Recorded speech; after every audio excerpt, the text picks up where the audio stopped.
Okay, so let's talk about just power chords or bar chords. They're the same thing, really. A bar chord is kind of the first. You play three notes, right? Your first finger, and then here and here, first, second, and third string.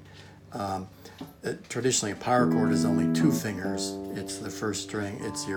So for example, your first finger on the first string, third fret, and then second string, fifth fret. That's what really a power chord is. But if you add your pinky in there and play three strings, I kind of call that a power chord as well. It just depends on what sound you want. And that one video, I think, is telling you to practice by doing this. Right?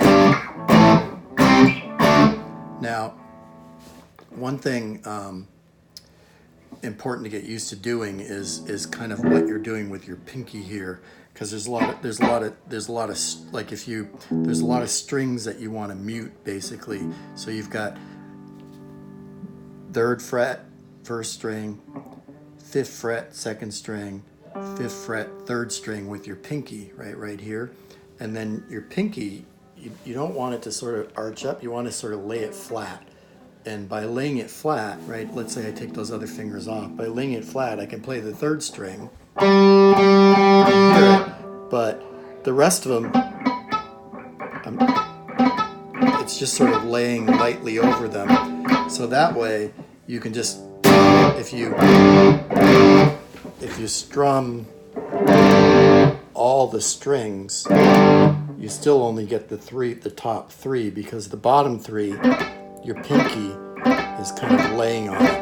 So that's something to get used to doing. That way, when you're playing the chord, you don't have to worry about just hitting the top three strings. Like, let's say I'm going to sort of specifically make my pinky arch like that.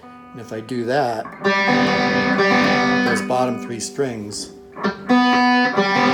they sort of ring out. So you just want to sort of rest the rest of your fingers down. Even this finger, even the first finger, same thing. It's sort of laying on the strings to mute them out. So that way you can just, you don't have to worry about trying to hit just the top three. You can hit all of them, and then the rest of them just sort of mute because your fingers are laying on it.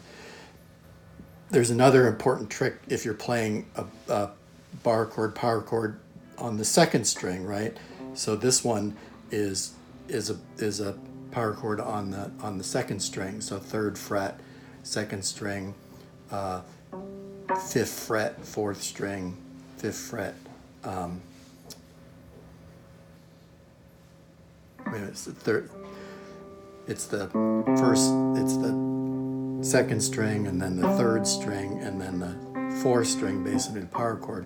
But same thing. You lay your pinky finger down, like right here, so that if you hit these, they're just muted. But the problem is you got this top string, your E string, right? You can see this right here. That one still makes noise. So what you do is, if you move your finger up just slightly, so it's just sort of resting, it's just kind of touching that. See, even though you're playing the second string, it's just touching that string. And when you do that, see, now it's kind of muted. So you can do the same thing. You can just hit all of them, and it still sounds pretty good, as opposed to if you sort of have your finger way down here and see how it's not touching that string. It sounds like crap because that first string is playing, whereas if you touch it, hit it, now it sounds good. So that's something to practice when you're doing this, right? And then when you go down here, make sure you've got that finger just touching that top string.